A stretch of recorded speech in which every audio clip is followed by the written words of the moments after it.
迎收听10月31号的迦南之声，我是世谦牧师，大家平安。我们今天要一起来分享的是以西结书15章1到8节。以西结书15章1到8节，上主对我说话，他说：必朽的人啊，葡萄树怎能跟别的树相提并论呢？葡萄树的枝子怎能比得上森林里的树呢？在这里我们看见旧约再一次的用葡萄树这样的一个图像画面实际的东西来形容上帝所拣选的这个群体以色列人。但在今天这个处境里面呢，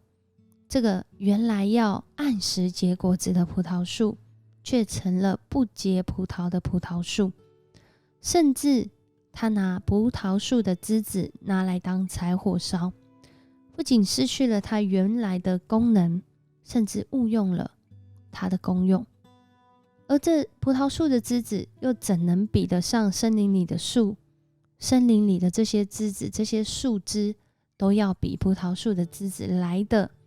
适合当柴火。在这段经文当中，特别指的是他们没有活出向上帝忠心的生命，而这些葡萄树不再按时结果子，他们失去了他们被上帝祝福的心意，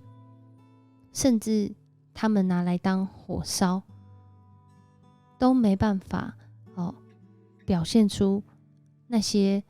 要能够当成柴火的价值。这是一个很重要的提醒。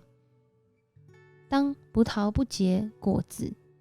那葡萄是不是根本没活出它的被创造的价值跟心意呢？在此更多的也提醒我们，我们的生命是上帝应许要赐福的生命，是上帝透过我们的生命要让人看见美好见证的生命。可是当我们不愿意这样去行，这样去活的时候，很多时候我们不仅失去了原来上帝美好的心意，更多是我们可能误用了上帝创造我们的意义，让我们自己陷入到那个毁灭、被火焚烧，如同南国北国最后他们都因着自己的心意灭亡一样。这是一个很重要的提醒，也再次的提醒了我们，身为基督徒，我在生活中究竟要如何来活出上帝的心意？我有什么样的见证可以彰显基督在我身上的救恩？其实每天都是，当我们每一天张开眼睛，感受到自己呼吸的第一口气，这就是一个极大的恩典。我们被上帝创造成为有灵的活人，而这有灵的活人是要见证这位有灵的上帝。我们一起来祷告。主，我们感谢赞美你，谢谢你透过今天这段经文再次让我们想到，主，我们是你是葡萄树，我们是枝子，我们连于你，我们也按着主你的心意，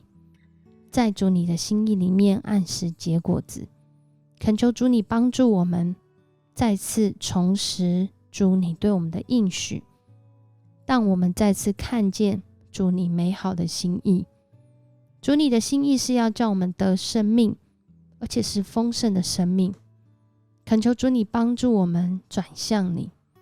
连结于你，忠心的跟随你，不叫我们自己失去了连于这生命源头的盼望，让我们能够在每一个时候，不论是兴盛的时候，不论是等待的时候，不论是挫折的时候，我们都要全心的来依靠你，让我们得着真正的祝福。我们感谢赞美你，祷告奉主耶稣的名求，阿们。谢谢你收听今天的迦南之声，我是世谦牧师。如果你喜欢我们的频道，邀请你给我们5星好评。我们明天见。